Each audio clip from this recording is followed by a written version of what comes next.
বাংলা সাহিত্যের কিছু রোমাঞ্চকর গল্প দিয়ে সাজানো আমাদের বিশেষ নিবেদন। শুনছেন the Bong Story tune YouTube channel.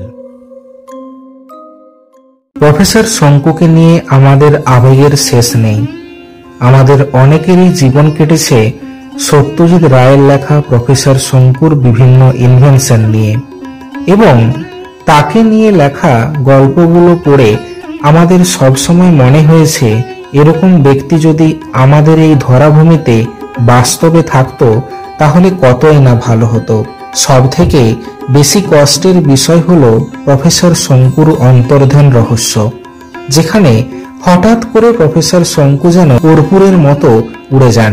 মন থেকে প্রফেসর শঙ্কুর এই চলে যাওয়াটা মেনে নিতে পারিনি আমি, কিন্তু কোনো উপায় নেই তাকে ফিরিয়ে আনার, কারণ সত্যজিৎ রায় আমাদের মধ্যে আর বেঁচে নেই। তিনি থাকলে হয়তো এতদিনে প্রফেসর শঙ্কুর নিয়ে আরো অনেক গল্প আমরা পেতাম। তাই প্রফেসর শঙ্কুকে স্মরণে রেখে সত্যজিৎ রায়ের সৃষ্ট প্রফেসর শঙ্কু চরিত্রের পুনর্গঠন করার চেষ্টা করেছি মাত্র। শুরু করতে চলেছি আমার লেখা গল্প প্রফেসর শঙ্কু ফিরে এলো। আশা করছি এই গল্পের মধ্য দিয়ে প্রফেসর শঙ্কুর কিছুটা ঘাটতি পূরণ করতে পারবো। তাহলে চলুন শুরু করা যাক আমার লেখা প্রথম সায়েন্স ফিকশন গল্প প্রফেসর শঙ্কু ফিরে এলো। সেবার গিরিডিতে কাজের সূত্রে গিয়েছিলাম। বলতেই ভুলে যাচ্ছি, আমি শ্রী সোমেশ্বর শঙ্কু, পেশায় পদার্থবিজ্ঞানী আর নেশায় অ্যাডভেঞ্চার প্রিয়। যখন ছোট ছিলাম আমার নাম নিয়ে কম টিটকিরি শুনতে হয়নি। এখনকার দিনে এরকম নাম কেউ রাখে নাকি? কি নামটা শুনে অনেকেরই চেনা চেনা মনে হচ্ছে তো? আসলে নামটা শুনে নয়, পদবিটা শুনে। কি তাই তো? হ্যাঁ, আপনারা যেটা ভাবছেন সেটাই। প্রফেসর শঙ্কুর পদবীর সাথে আমার মিল আছে, থাকাটাই স্বাভাবিক। উনি ছিলেন আমার সম্পর্কে দাদু, আমার নিজের দাদু না হলেও জেঠতুত দাদু। অনেকেই বলবেন সেটা আবার কি? প্রফেসর শঙ্কুর জীবনীতে এরকম কোনো সম্পর্কের কথা তো উল্লেখ নেই। দেখুন, আজ পর্যন্ত প্রফেসর শঙ্কুর নিয়ে যেটুকু পরিচয় সবাই পেয়েছে বা জানতে পেরেছে তা সত্যিই খুব সীমিত। আমার ভাবতেও অবাক লাগে, যেখানে বর্তমান দিনে কারো সম্পর্কে কোনো কিছু জানার জন্য সবাই যেমন কান খাড়া করে থাকে, সেখানে প্রফেসর শঙ্কুকে তার আচার ব্যবহার, তার করা প্রতিটা ইনভেনশনের জন্য মানুষ এখনো মনে রেখেছে। তার ব্যক্তিগত জীবনে কি ছিল বা কি ঘটেছে সেই নিয়ে কারো মাথা ব্যথা থাকেনি। যদিও এটা এখনকার সময় হলে সম্পূর্ণ উল্টো হতো, মাথা আর মাথা ব্যথা দুটোই থাকতো। যাই হোক, মেন কথায় আসা যাক। প্রফেসর শঙ্কুর বাবা মানে ত্রিপুরেশ্বর শঙ্কু আর আমার দাদু নন্দদুলাল শঙ্কু ছিলেন কাকা ভাইপো। তাই আমার দাদু খুড়তুতো জ্যাঠতুতো সম্পর্কে প্রফেসর শঙ্কুর ভাই। তাই সেদিক থেকে দেখতে গেলে উনি আমার দাদুই হবেন। তখনকার দিনে তো ভালো ক্যামেরা খুব একটা ছিল না, তাই দাদুর ছবিটা এখন আর খুব একটা আস্ত নেই। যেটুকু ছিল সেটাকে আরো ভালোভাবে প্রসেসিং করিয়ে বাঁধিয়ে রেখেছি। তবে এত বড় পরিচিত ব্যক্তিত্বের মানুষটার একটা ছবির অভাব হয় না। ইন্টারনেট একটু সার্চ করলেই প্রফেসর শঙ্কুর ইনভেনশন এবং তার সম্পর্কে সমস্ত ডিটেলস জানা যায়, শুধুমাত্র আমাদের পারিবারিক সম্পর্কের কথা বাদ দিয়ে। আসলে আমার দাদু বা বাবা কেউই প্রফেসর শঙ্কুর আত্মীয় হন এরকম কথা কখনোই কারো কাছে বলেননি বা সেরকম পরিচয় কাউকেই দেননি। কিন্তু যবে থেকে আমি আইআইটি খড়গপুরে চাকরি পেয়েছিলাম, তবে থেকে আমার নাম ধীরে ধীরে ছড়াতে শুরু করে। মানুষ আস্তে আস্তে জানতে চায় যে প্রফেসর শঙ্কুর সাথে আমার কোনো সম্পর্ক ছিল কিনা। সবার জানার আগ্রহ থাকাটাই স্বাভাবিক, কারণ হঠাৎ করে যে মানুষ এত কিছু জিনিস ইনভেনশন করে কর্পূরের মতো উবে যায়, তার সম্পর্কে জানার আগ্রহটা নিতান্তই স্বাভাবিক। 3-4 বছর আইআইটি খড়গপুরে কাজ করার পর আমি আমারই দাদুর নামে 2002 সালে কেন্দ্রীয় সরকার থেকে কলকাতাতে খোলা প্রফেসর শঙ্কু রিসার্চ একাডেমিতে চাকরির সুযোগ পাই। আর গন্ডগোলটা বাঁধে সেখান থেকে। সেসব কথা পরে বলবো। আস্তে আস্তে যখন আমার কাজের প্রসার হতে শুরু করে, তখন মানুষের আমার প্রতি জানার আগ্রহটা বাড়তে থাকে। ধীরে ধীরে সবাই জানতে পারে প্রফেসর শঙ্কুর সাথে আমার একটি পারিবারিক সম্পর্ক রয়েছে। যাই হোক, প্রথম যখন আমি প্রফেসর শঙ্কু রিসার্চ একাডেমিতে যোগ দিই, সেই দিনই আমি দেখি আমার দাদুর হাতে বানানো সেই পরিচিত রোবটটি রাখা আছে সেখানেরই একটি কাঁচবন্দি ঘরে। প্রথম যখন সেটি আমি দেখেছিলাম, তখন দেখলাম পুরোটাই টিনের পাতে মোড়া বাক্সের মতো। এমনি দেখলে যে কেউ বলবে কোনো কারিগর হয়তো এটা এমনি এমনি বানিয়ে রেখেছে, কিন্তু বাস্তবে পুরোটাই আলাদা। শুনেছি সেই রোবটটি নাকি কেউ চালাতে সক্ষম হয়নি আজ পর্যন্ত। দাদু কিভাবে এটি চালাতেন সেটি আজ পর্যন্ত রহস্যই থেকে গেছে। প্রফেসর শঙ্কুর অন্তর্ধান হওয়ার পর থেকে এই রোবটটি কেন্দ্রীয় সরকার নিজের আয়ত্তে নিয়ে নেয়। দাদুর অন্তর্ধানের পর গিরিডিতে তার বাড়ি থেকে তার ইনভেনশনের একটা জিনিসও পাওয়া যায়নি, শুধুমাত্র এই রোবটটি ছাড়া। কোথায় গেল সেসব, তার কোনো সন্ধান কেউ করে উঠতে পারেনি। মনে হয় দাদুর সাথে তার সব ইনভেনশনও ভ্যানিশ হয়ে গেছে। এবার আসি গিরিডি যাওয়ার অনুভূতির কথায়। আমি পাক্কা গ্রামের ছেলে, শুধুমাত্র কর্মসূত্রে কলকাতায় আসা, কিন্তু এখনকার এই ধুলো মাখা বাতাস টানতে টানতে আর এত কোলাহলের ভিড়ে যখনই নিজেকে দুর্বল মনে হয়, তখনই কাজের ফাঁকে সময় পেলেই নিজের বাড়ি ঘুরে আসি। এবার অবশ্য ছুটি পাওয়া গেলেও কয়েকজন বন্ধু মিলে ঠিক করলাম আমার সেই দাদুর বাড়ি একবার ঘুরে আসার। ছুটি খুব একটা পাই না তেমন, তবে এই কিছুদিন হলো আমরা কয়েকজন মিলে একটা প্রজেক্ট শেষ করেছি। প্রায় 8 মাস ধরে অনেক কষ্টের পর আমরা সফলতা পেয়েছি। কাজটি ছিল এমন একটি যন্ত্র আবিষ্কার করা যেটার মাধ্যমে আমাদের অতীত ইতিহাস আমাদের সামনে ফুটে উঠবে ছবির মতো। যেন মনে হবে সবকিছু আমাদের চোখের সামনেই ঘটে চলেছে। যন্ত্রটি দেখতে এখনকার দিনের স্মার্ট ওয়াচের মতো, হাতে পরা যায়। কেউ প্রথমবার এটা দেখলে বুঝতেই পারবে না এটা ঘড়ি নাকি আমাদের বানানো যন্ত্র। যন্ত্রটি কোনো ঐতিহাসিক স্থানে নিয়ে গেলেই বিপ বিপ আওয়াজ করা শুরু করে দেয়। সেই সঙ্গে আশেপাশের সব জায়গা সে স্ক্যান করাও শুরু করে দেয়। এরপর বোতাম টিপলেই কাজ শেষ। যন্ত্রটি পুরো ঘরে বা ওই স্থানে 3D হলোগ্রাম প্রজেকশন করে সেই স্থানের কোনো এক দিনের ঘটনার বিবরণ আমাদের চোখের সামনে ফুটিয়ে তোলে। সেটি জানিয়ে দেওয়ার চেষ্টা করে যে সেখানে কোনো একদিন কি ঘটেছিল। আশা রাখি ভবিষ্যতে যন্ত্রটি না খুঁজে পাওয়া স্থানগুলো খুঁজে বার করতে সক্ষম হবে। এতে করে আমাদের অতীত ইতিহাস আমাদের সামনে আরো ভালোভাবে ফুটে উঠবে। যন্ত্রটির নাম আমরা রেখেছি পাস্ট ডিটেক্টিং প্রজেক্টর বা পিডি প্রজেক্টর। যদিও এই যন্ত্র নিয়ে এখনো অনেক কাজ করা বাকি আছে। যন্ত্রে এখনো ত্রুটি রয়েছে, যেমন এটি অনেক বেশি চার্জ নিচ্ছে। একটানা 30 মিনিটের বেশি চালানো যাচ্ছে না। এটি কেবলমাত্র কোনো স্থানে অতীতে ঘটে যাওয়া যে কোনো একটি মাত্র ঘটনাই আমাদের সামনে তুলে ধরে।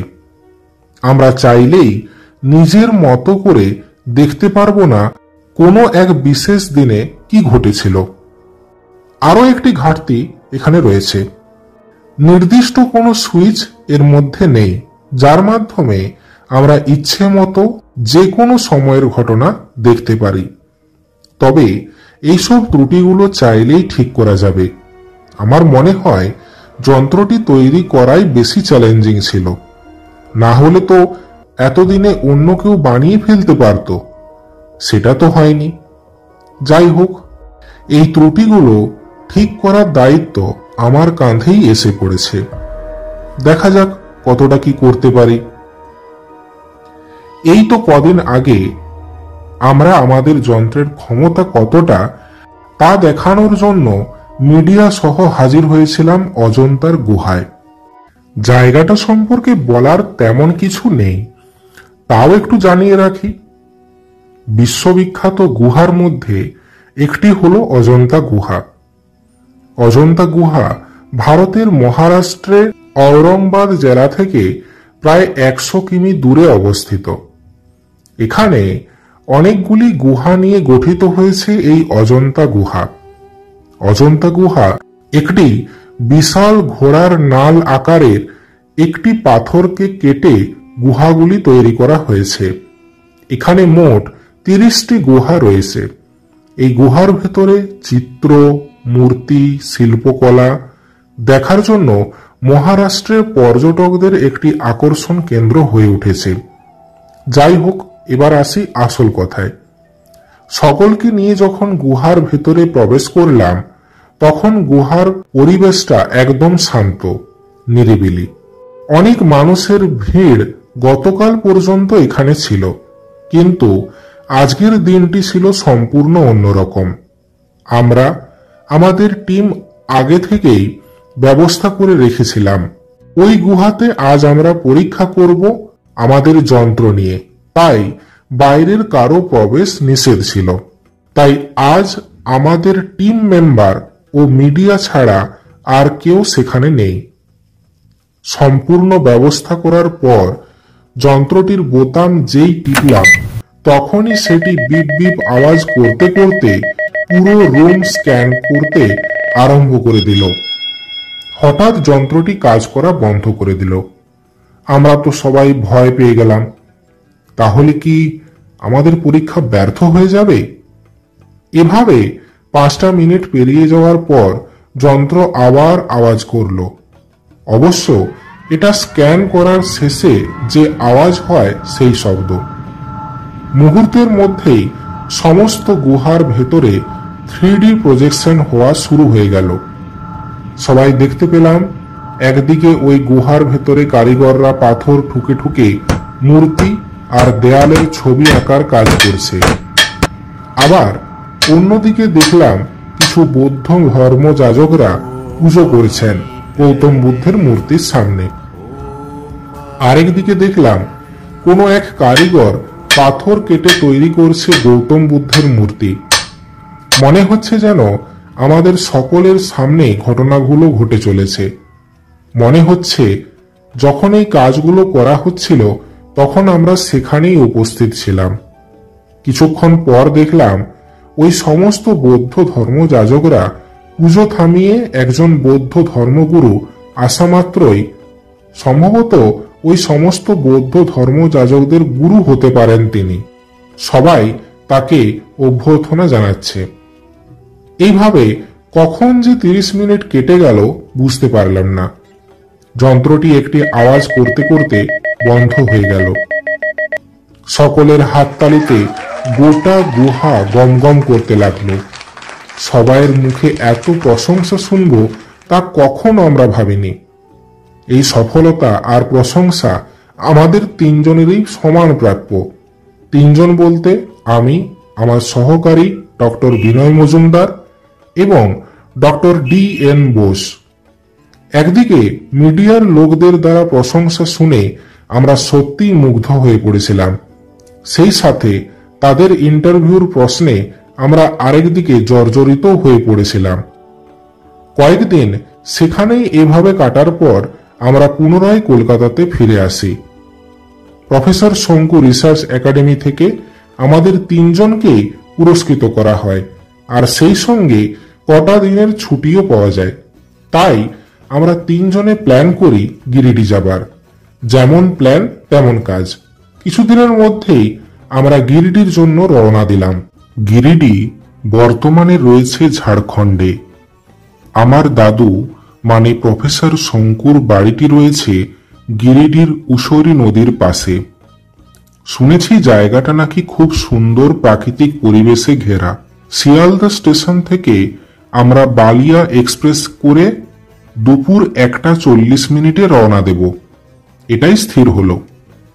কলকাতা থেকে গিরিডির যাত্রাপথ 8 ঘন্টারও বেশি, যদিও সেটা ট্রেনের ওপর অনেকটাই নির্ভর করে।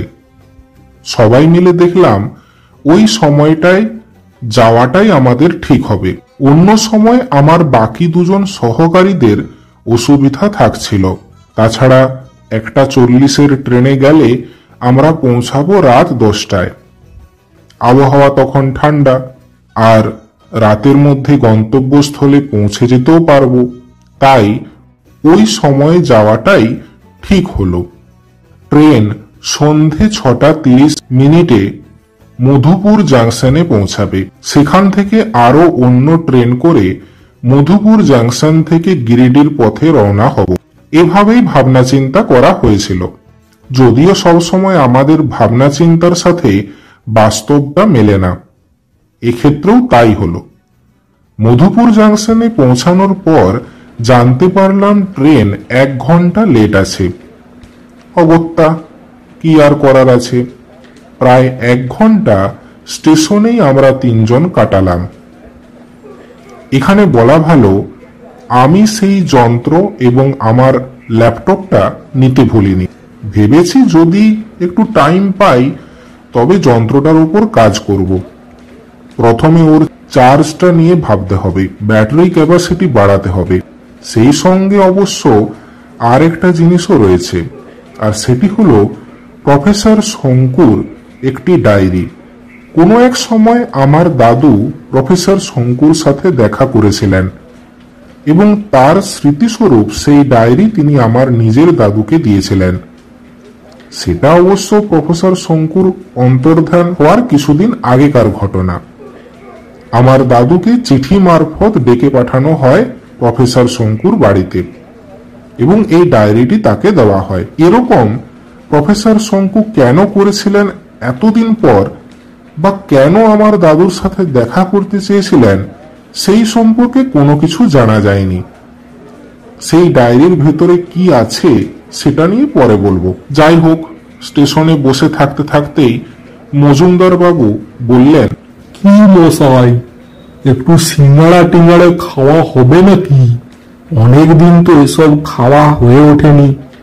স্টেশনের ফুটপাতে জিনিস খাওয়ার মজাটাই আলাদা। কি বলুন মিস্টার বোস? হ্যাঁ, ঠিকই বলেছেন, কিন্তু আমার তো আবার পেটের সমস্যা রয়েছে। মজুমদার বাবু মিস্টার বোসের কথা শেষ হতে না হতেই বললেন, ওহ, ছাড়ুন তো মশাই, 2টো সিঙ্গাড়া খেলে এমন কিছু হয়ে যাবে না। আমিও আবার মজুমদার মশাইয়ের কথায় সায় দিয়ে মিস্টার বোসকে বোঝালাম। তারপর মিস্টার মজুমদার পাশেই থাকা একটা দোকান থেকে আমাদের 3 জনের জন্য 6টা সিঙ্গাড়া নিয়ে এলেন। এদিকে মে মাস, ভীষণ পরিমাণে গরম, তাই আগে থেকেই আমি একটা কোল্ড ড্রিঙ্কসের বোতল কিনে রেখেছিলাম। সিঙ্গাড়া সহ 3 জনের জন্য 3 প্যাকেট ঝালমুড়ি কিনে সেগুলো খেতে খেতে স্টেশনে থাকা মানুষদের পর্যবেক্ষণ করতে থাকলাম। আমি তো মনে করি সামনাসামনি স্টেশন থাকলে সেখানে একবার হলেও ঘুরে আসা দরকার। প্রতিদিন না হোক, অন্তত সপ্তাহে একটা দিন যাওয়া অবশ্যই দরকার। কত ধরনের যে মানুষ দেখা যায় তার কোনো সীমা নেই। কেউ অফিস তো কেউ স্কুল বা কলেজ যাওয়ার জন্য ট্রেনগুলোতে ভিড় করেন, আর সন্ধ্যার দিকে ফেরার সময় সকলের সেই কোলাহল আর থাকে না। বাড়িতে ফেরার আনন্দে সবাই মত্ত থাকেন। কেউ আবার সারাটা দিন স্টেশনের সামনে বসে ভিক্ষে করেন। আমি এটাই ভাবতে পারি না যে নিজের হাত পা সব ঠিক থাকা সত্ত্বেও মানুষ কেন ভিক্ষে করেন। আর বেশিরভাগ ভিখারি কিন্তু 8 থেকে 40 বা 50 বছরের। বৃদ্ধ হলেও ঠিক ছিল, কিন্তু অল্প বয়স থেকে এমন কেন প্রবৃত্তি তা আমি জানি না। এদের জন্য কিছু একটা করতে হবে। যারা বয়স্ক, যারা কোনো কাজ করতে পারেন না, তাদের একটা ব্যবস্থা না করলেই নয়। গিরিডি থেকে ফিরে এটা নিয়ে চিন্তা ভাবনা করব। এইসব ভাবতে ভাবতেই ট্রেন যে কখন হুইসেল দিয়ে দিয়েছে তার খেয়াল হলো না আমার। মিস্টার বোস অবশ্য আমাকে ডাকতে আমার হুঁশ ফিরল। কি হলো মিস্টার শঙ্কু, কি অত ভাবছেন? ট্রেন তো চলে এসেছে, উঠুন উঠুন। হ্যাঁ হ্যাঁ হ্যাঁ, চলুন চলুন চলুন। ট্রেনে এসিতে চাপার পর মিস্টার মজুমদার জিজ্ঞেস করলেন, কি ভাবছিলেন স্টেশনে বসে বসে? আমি তারপর ওনাদের সমস্ত ঘটনাটাই বললাম। ওনারা অবশ্য এই নিয়ে আমাকে অ্যাপ্রিসিয়েট করলেন, বললেন তারাও আমাকে সাহায্য করবেন। আমি তাদের ধন্যবাদ জানালাম। বিভিন্ন জিনিস নিয়ে কথা বলতে বলতে আমাদের তিনজনেরই একটু চোখ লেগে গিয়েছিল। এমনিতে ফোনে অ্যালার্মটা দিয়ে রেস্ট নিচ্ছিলাম। গন্তব্যস্থলে পৌঁছতে আমাদের রাত 11টা বেজে গেল।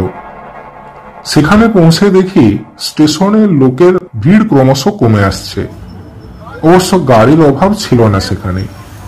আমরা প্রথমে ভেবেছিলাম দাদুর বাড়ি একবারে গিয়ে উঠব, কিন্তু তারপর ভেবে দেখলাম রাতটাও বেড়েছে, আর আগে থেকে বলে রাখাও হয়নি যে আমরা আসছি। তাই আজকের মতো কোনো হোটেলে থাকাটাই বেটার। সেই মতো আমরা কাছাকাছি থাকা কোনো হোটেলের দিকে রওনা দিলাম। গাড়ির ড্রাইভারকে বলতেই সেই আমাদের স্টেশনের কাছাকাছি একটা হোটেলে নিয়ে গেল। সেখান থেকে দাদুর বাড়িটা আরো 40 মিনিটের পথ। হোটেলে পৌঁছে ফ্রেশ হয়ে আমরা রাতের খাবার অর্ডার করলাম। হোটেলটা সত্যিই ভালো, বাঙালি বলেই হয়তো এত বেশি আপ্যায়ন। ওরাই আমাদের রুমে খাবার পৌঁছে দিল। ভাত, ডাল, তরকারি, মাংস, পাঁপড় আর দই, সঙ্গে রসগোল্লা আর সন্দেশ। এত সব খাবার দেখে যে কারো খিদে মরে যাবে। সকাল 9টার মধ্যে দাদুর বাড়িটা দেখতে যাওয়ার জন্য তৈরি হয়ে গেলাম। ইতিমধ্যেই বাড়িটা আমরা পরিদর্শন করতে যাচ্ছি বলে হায়ার অথরিটিকে জানানো হয়ে গেছে। শুনেছি সেই বাড়িতে সরকার থেকে পুলিশ এবং সিকিউরিটি গার্ড নিযুক্ত করা হয়েছে। প্রফেসর শঙ্কুর অন্তর্ধানের পর থেকে তাকে আর তার তৈরি ইনভেনশনগুলো খোঁজা চলছে, আর যাতে কিছু চুরি না হয় তার জন্যই এই ব্যবস্থা। সকাল 9:40 নাগাদ হাজির হলাম সেই বাড়ির সামনে। বাড়ি না বলে অট্টালিকা বললে ভুল হবে না। সরকার থেকে বাড়ির মেরামত করা হয়েছে। বাড়ি ঢোকার পথে দুদিকে সারি করে গাছ লাগানো হয়েছে। বাড়িটা দেখে আমি যেন মোহে আচ্ছন্ন হয়ে পড়লাম। সিকিউরিটিকে তোয়াক্কা না করেই বাড়ির গেটের ভেতর প্রবেশ করতে যাচ্ছিলাম, এমন সময় একজন সিকিউরিটি গার্ড পেছন থেকে আমাকে ডাকতে শুরু করলেন। ओ साहब, कहाँ जा रहे हो? यहाँ अंदर जाना माना है। তার হাক ডাক শুনে আরো কয়েকজন সিকিউরিটি গার্ড সহ পুলিশ এসে হাজির। অবশ্য বেশ কিছুক্ষণ বাদ বিতর্ক করার পর হায়ার অথরিটির ফোন আসতে তারা চুপ দেয়। সেই সঙ্গে তারা যখন জানতে পারেন আমি প্রফেসর শঙ্কুর সম্পর্কে নাতি হই, তখন তারা আমার কাছে করা দুর্ব্যবহারের জন্য ক্ষমাও চান। যাই হোক, বাড়ির বাইরের পরিস্থিতি সামাল দিতে 10টার বেশি বেজে গেল। ভেতরে ঢুকতেই কি সুন্দর মনোরম পরিবেশ। মনে হচ্ছে যেন এখানেই সারা জীবন থেকে যাই। যদিও আমার প্রধান লক্ষ্য ছিল দাদুর ল্যাবরেটরিটা পরিদর্শন করা, কিন্তু সেখানেও দেখলাম বাইরে দুজন গার্ড পাহারা দিচ্ছেন। তাদেরকে সব বোঝাতে গিয়ে আরো বেশ কিছুক্ষণ দেরি হয়ে গেল। ল্যাবরেটরির ভেতরে প্রবেশ করলাম। পুরনো যুগের চেয়ার, টেবিল, দেয়াল ঘড়ি, কত কি যে সেখানে রয়েছে তা গুণে শেষ করা যাবে না।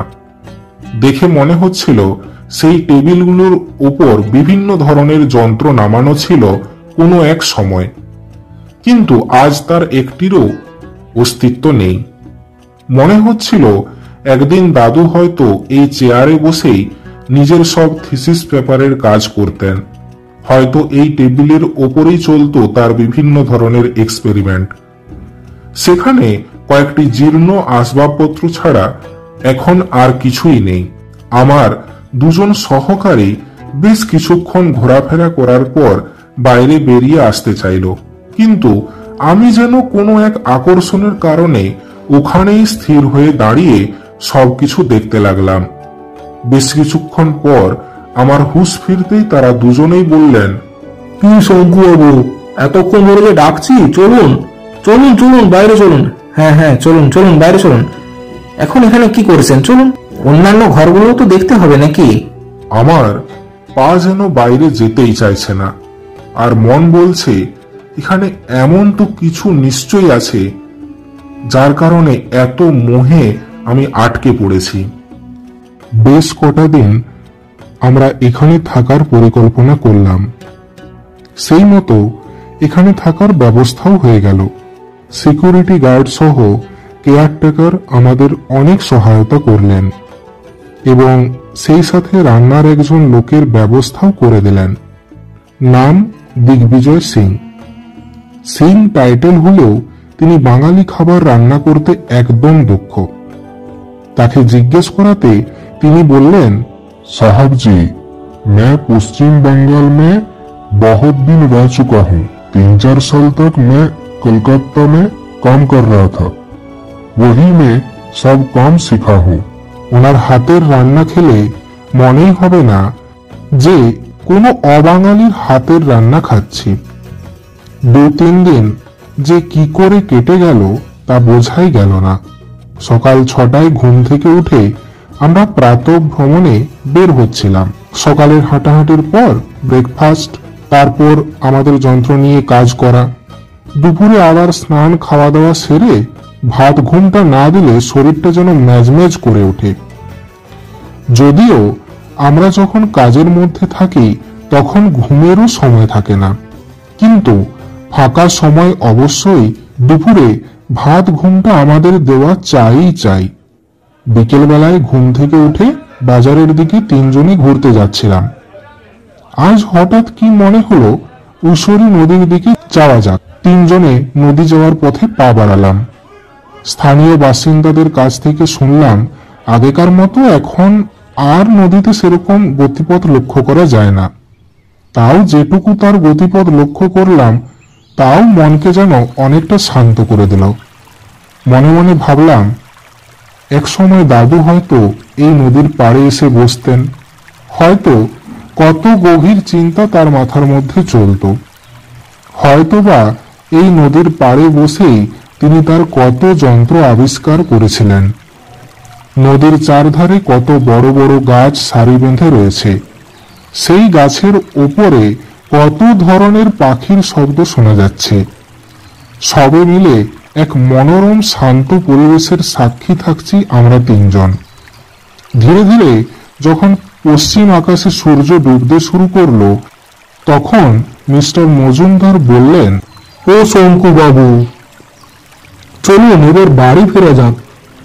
এবার তো সন্ধ্যা নামবে, আর টর্চটাও তো নিয়ে আসা হয়নি। মিস্টার বসু মিস্টার মজুমদারের কথায় সায় দিলেন। আমার যদিও আর একটু থাকার ইচ্ছে ছিল, কিন্তু তাদেরকে সম্মতি জানিয়ে গন্তব্যের দিকে আমরা তিনজনেই পা বাড়ালাম। বাড়ি ফিরে এলাম সন্ধে 6টা নাগাদ। গত 2 দিন আগে আমরা বাজার থেকে দাবা খেলার সরঞ্জাম নিয়ে এসেছিলাম, আর মিস্টার মজুমদার ও মিস্টার বোস দুজনেই সেই দাবা নিয়ে খেলতে বসলেন। আমাকেও বলছিলেন ওদের সাথে খেলতে, কিন্তু যন্ত্রটা নিয়ে এখনো অনেক কাজ বাকি আছে। তাই আমি দাদুর ল্যাবরেটরিতে গিয়ে আমার ল্যাপটপ এবং যন্ত্রটা নিয়ে বসলাম। যন্ত্রটি যেদিন নিয়ে আসি সেই দিন তার চার্জ ছিল না, তাই আজ বাইরে বেরোনোর আগে তাকে চার্জে বসিয়ে দিয়ে আমরা বেড়াতে গিয়েছিলাম।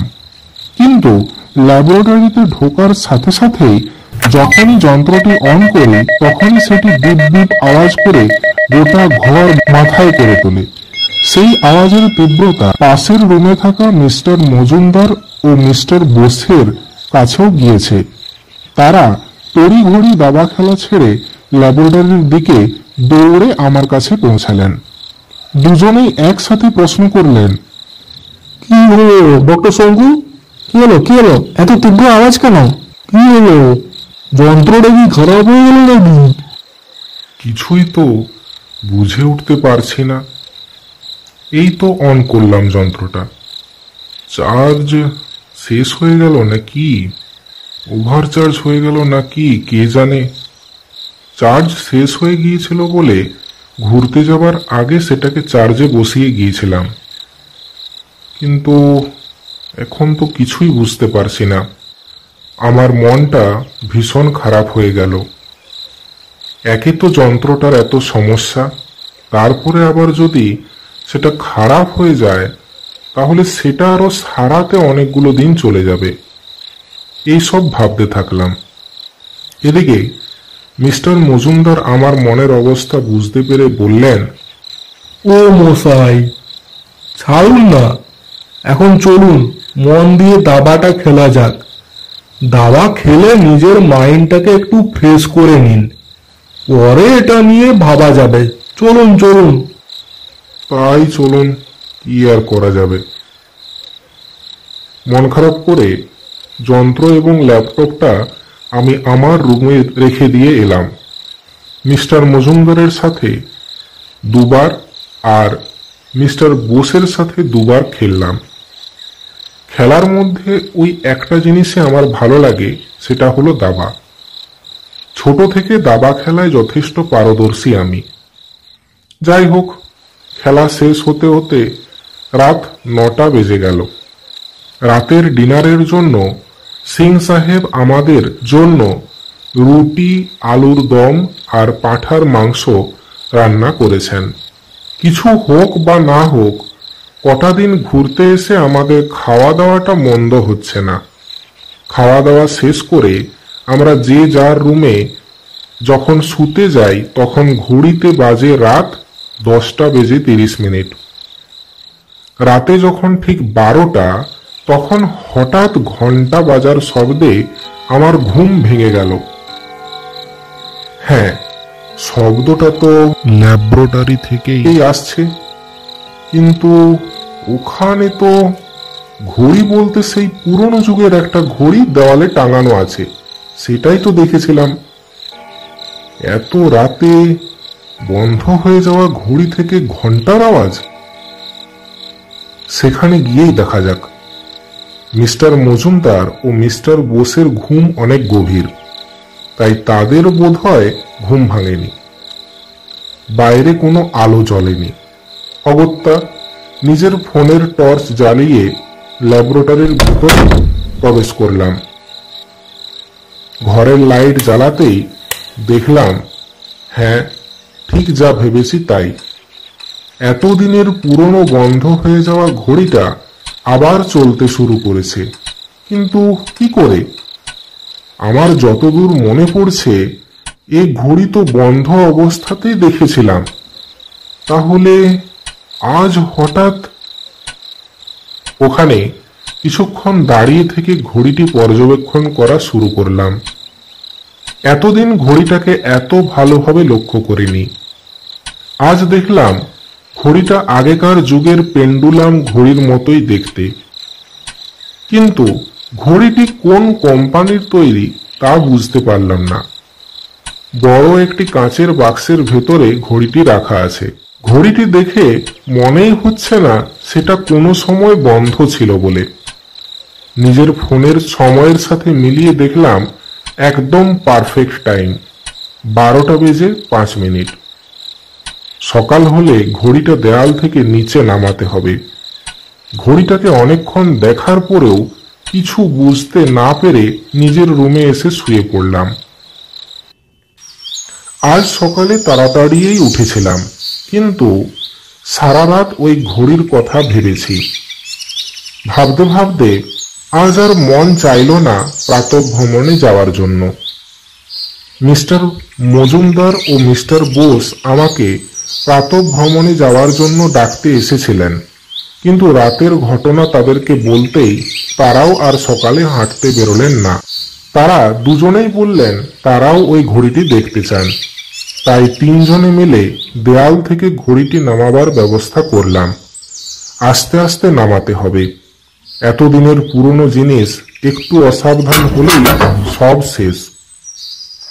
তিনজনে মিলে ঘড়িটি পর্যবেক্ষণ করা শুরু করলাম। আগেই বলেছি, মূল ঘড়িটি একটি কাঁচের বাক্সের ভেতরে বন্দী। কাঁচের বাক্সটি আমরা সাবধানে খুললাম। ঘড়িটি বের করে আনার চেষ্টা করলাম, কিন্তু সাহস হচ্ছিল না। তার সাথে আবার দেখলাম ঘড়িটি ওই বাক্সের সাথে কোনো স্ক্রু দিয়ে আটকানো নেই। তাহলে কি আঠা দিয়ে আটকানো? মিস্টার বোস বললেন, ঘড়িটি তো অ্যান্টিক পিস বলেই মনে হচ্ছে। এতদিন বন্ধ হয়ে যাওয়া ঘড়ি হঠাৎ চলতে শুরু করেছে, এটা দেখেই কেমন একটা অবাক লাগছে। তার উপর আবার এটা যে কিভাবে চলছে, ব্যাটারি না আগেকার স্প্রিং সিস্টেম, সেটাই তো বুঝতে পারছি না। ঘড়িটা না খুললে বুঝবো কি করে? সেই সাথে একটা জিনিস লক্ষ্য করেছেন কি, ঘড়িটি কোন কোম্পানির তৈরি সেটাও কিন্তু উল্লেখ নেই। কথাটি বললেন মিস্টার মজুমদার। আমি ওনাদের দুজনকে বললাম, গতকাল আমি এসে এটি লক্ষ্য করেছি। কোন কোম্পানির ঘড়ি যদি সেটা জানা যেত, তাহলে বোঝা যেত এই ঘড়িটি কিভাবে চলতে শুরু করেছে এতদিন পরেও। মিস্টার বোস আমাদের বললেন, দেখুন, আমার মনে হয় এই ঘড়িটি নিয়ে কাটাছেঁড়া না করে আমরা কোনো ল্যাবরেটরিতে গিয়ে এটা পরীক্ষা করাতে পারি। কিন্তু এই ঘড়িটি নিয়ে কোথায় যাবেন? কোন ল্যাবরেটরিতে নিয়ে যাওয়া যাবে বলুন তো? এখানে তো আমার বা আমাদের কারোরই পরিচিত কেউ নেই। মিস্টার বোস বললেন, আমার একজন পরিচিত আছে এই গিরিডিতেই, আমারই বন্ধু আর বিশিষ্ট প্রত্নতত্ত্ববিদ, নাম ডক্টর হৃত্বিক অধিকারী। দাঁড়ান, আমি একবার ওনাকে কল করে আসি, যদি কিছু ব্যবস্থা করতে পারি। কিছুক্ষণ পর মিস্টার বোস ফিরে এসে বললেন, চলুন ঘড়িটা নিয়ে ওনার কাছে যাওয়া যাক। উনি আমাদের যেতে বলেছেন। ওনার ল্যাবরেটরির লোকেশনটা আমার ফোনে শেয়ার করে দিয়েছেন। এবার একটা গাড়ি বুকিং করে ওনার কাছে যাওয়া যাক। সবাই গাড়ি বুকিং করে আধ ঘন্টার মধ্যেই রওনা দিলাম। মিস্টার বোসের বন্ধু অর্থাৎ হৃত্বিক অধিকারীর ল্যাবরেটরিতে যেতে আমাদের প্রায় 1 ঘন্টা সময় লেগে গেল। অ্যান্টিক দেয়াল ঘড়িটি তার হাতে দেওয়ার পর তিনি সেটি নিয়ে প্রায় 1 ঘন্টা পর্যবেক্ষণ করলেন। এই মেশিন সেই মেশিন, কত ধরনের যে মেশিনের ভেতরে সেটাকে পাঠিয়ে স্ক্যান করে বিভিন্ন রকমের পরীক্ষা করলেন, তার শেষ নেই। 1 ঘন্টা পর তিনি ল্যাবরেটরি থেকে বাইরে বেরিয়ে এসে আমাদের বললেন, ঘড়িটি আর 5টা ঘড়ির মতো নয়। এটা একটা অ্যান্টিক পিস তো বটে, তাতে কোনো সন্দেহ নেই। তবে এটা যে কোনো কোম্পানি বানিয়েছিল তাতে আমার মনে বেশ সন্দেহ রয়েছে। আমার মনে হচ্ছে এটা কেউ নিজে হাতে নিজের মতো করে বানিয়েছিল। তবে এই বলে তিনি কিছুক্ষণ চুপ করে রইলেন। আমি জিজ্ঞেস করলাম, তবে কি কি হলো বলুন? ঘড়িটা যতটা নর্মাল বলে মনে হয় ততটা নয়। আমি স্ক্যান করে দেখেছি, এর ভেতরে যন্ত্রাংশ সম্পূর্ণ আলাদা। আর আমি এটাই বুঝতে পারছি না যে ঘড়িটা চলছে কি করে। কোনো ব্যাটারি নেই, না আছে আগেকার দিনের মতো স্প্রিং জাতীয় কোনো বস্তু। তাহলে সে চলার জন্য শক্তি পায় কোথা থেকে? এইসব কথা শুনে আমাদের সবারই চোখের মুখের অবস্থা দেখার মতো হয়েছিল। সাধারণত আমরা জানি কোনো বস্তু চলার জন্য বিদ্যুৎ শক্তি নয় ব্যাটারির প্রয়োজন, কিন্তু এই ঘড়িতে এসবের কিছুই নেই। তাহলে সেটি চলছে কি করে? আমি আবার জিজ্ঞেস করলাম, কোনো সোলার প্যানেলের কিছু ব্যবস্থা আছে কি? উনি মাথা নেড়ে না বললেন। তাহলে কিভাবে চলছে এই ঘড়ি? এরকম ভাবতে ভাবতে হঠাৎ মিস্টার অধিকারী বললেন, আর একটা জিনিস লক্ষ্য করেছি, ঘড়িটার ভেতরের দিকে একটা সাইন, তাতে লেখা প্রফেসর এস। মিস্টার মজুমদার বললেন, তাহলে কি প্রফেসর শঙ্কু নিজে হাতে ঘড়িটা বানিয়েছিলেন? মিস্টার অধিকারী বললেন, মেবি।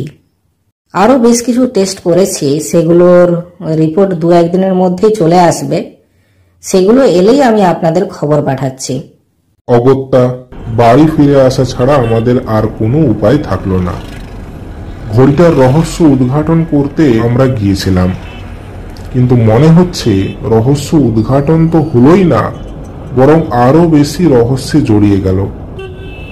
আমরা গাড়ি করে আবার গন্তব্যস্থলে ফিরে এলাম। বাড়িতে যখন ঢুকছি তখন ঘড়িতে দেখি দুপুর 12টা। স্নান সেরে আমরা 3 জনেই খাবার টেবিলে এসে উপস্থিত। কিছুক্ষণ খাবার পর মুখে ইলিশ মাছটা পুরে মিস্টার বোস বলতে লাগলেন, মিস্টার শঙ্কু, আমার কি মনে হচ্ছে বলুন তো, এই ঘড়িটা নিয়ে আমাদের অনেক ঝক্কি পোয়াতে হবে। খুব গোলমেলে ঠেকছে। একটা যন্ত্র যেটা কিনা শক্তি ছাড়াই চলছে, এটাও কি সম্ভব? আর এদিকে আমাদের যন্ত্রে চার্জেই থাকছে না, সেটা নিয়ে আমরা মাথা খারাপ করছি। তাজ্জব ব্যাপার স্যাপার। কি বলেছেন মিস্টার ঘোষ? আমিও তো বুঝতে পারছি না কিছুই। কোথা থেকে যে ঘড়িটা এনার্জি পাচ্ছে সেটাই তো বুঝতে পারছি না। আর তার থেকেও বড় কথা, এতদিনের পুরনো ঘড়ি হঠাৎ কি করে চলতে শুরু করছে। মিস্টার মজুমদার বললেন, আচ্ছা শঙ্কু বাবু, আপনি গতকাল আমাদের যন্ত্রটা আর আপনার ল্যাপটপটা নিয়ে ল্যাবরেটরিতে গিয়েছিলেন, তারপর থেকে কি ঘড়িটা চলতে আরম্ভ করেছে নাকি আগে থেকেই চলছিল বলুন তো? হঠাৎ করে আমি যেন একটা আশার আলো খুঁজে পেলাম। ঠিকই তো, আমি যাওয়ার আগে যতদূর আমার মনে পড়ছে ঘড়িটা বন্ধই ছিল। তারপরে তো আমি যন্ত্রটা চালু করলাম, আর যখনই চালু করলাম তারপরেই সেটি বিপ বিপ আওয়াজ করতে লাগলো, আর তৎক্ষণাৎ আমি সেটা বন্ধ করে বাইরে নিয়ে চলে এলাম। তাহলে আমাদের ওই মেশিনের আওয়াজেই কি ঘড়িটির শুরু হওয়ার পেছনের কারণ? এত সব কথা আমার মনের মধ্যে চলছে, তবুও মিস্টার মজুমদারকে কোনো কিছু বললাম না। খাওয়া দাওয়া সেরে নিজের রুমে এসে বেশ কিছুক্ষণ ওটা নিয়ে ভাবতে লাগলাম, কিন্তু আমার ভাবনা যে তীরে ছিল সেই তীরেই আটকে গেছে। তারপর মিস্টার বোসের কাছে আমি গেলাম। আচ্ছা মিস্টার বোস, আপনার ফ্রিকোয়েন্সি অ্যানালাইজার যন্ত্রটাকে সঙ্গে এনেছেন? ওটা তো আমার সঙ্গেই থাকে। যন্ত্রটা কি আমাকে কিছুক্ষণের জন্য দেওয়া যাবে? ওটা আবার আপনার কি দরকার? কি দরকার সেটা আপনিও চলুন আমার সাথে, তাহলে দেখতে পাবেন। এখানে বলে রাখি, ফ্রিকোয়েন্সি অ্যানালাইজার যন্ত্রটা আবিষ্কার করেছেন মিস্টার বোস নিজেই। যন্ত্রটি সম্পর্কে বেশ কিছু কথা আমি এখানে বলে রাখতে চাই। যে কোনো সচল বস্তু বা জীবজন্তু যে ভঙ্গিতে শব্দ করে, সেই শব্দকে আমরা এই যন্ত্রের মাধ্যমে বিশ্লিষ্ট করে আমাদের শ্রবণ গ্রাহ্য এক প্রকার সুরে রূপান্তরিত করে আমাদের সামনে নিয়ে আসতে পারি। শুধুমাত্র সচল বস্তু মানে জীবজন্তু বা যার প্রাণ আছে এরকম বস্তুর কথা আমি বলছি না। যে কোনো প্রকার, সেটা কোনো ইঞ্জিন হতে পারে, কোনো মেশিন হতে পারে, সেই সব ক্ষেত্রেই এই যন্ত্র কার্যকরী।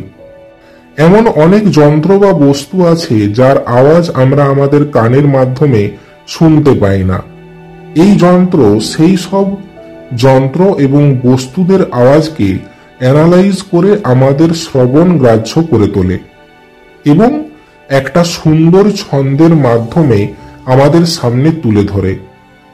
মিস্টার বোসকে নিয়ে সেই যন্ত্র দিয়ে আমরা ঘড়িটির ফ্রিকোয়েন্সি অ্যানালাইজ করে দেখলাম। কি সুন্দর একটি ছন্দময় সুর! প্রথম যে শুনবে তার মন ভরে উঠবে।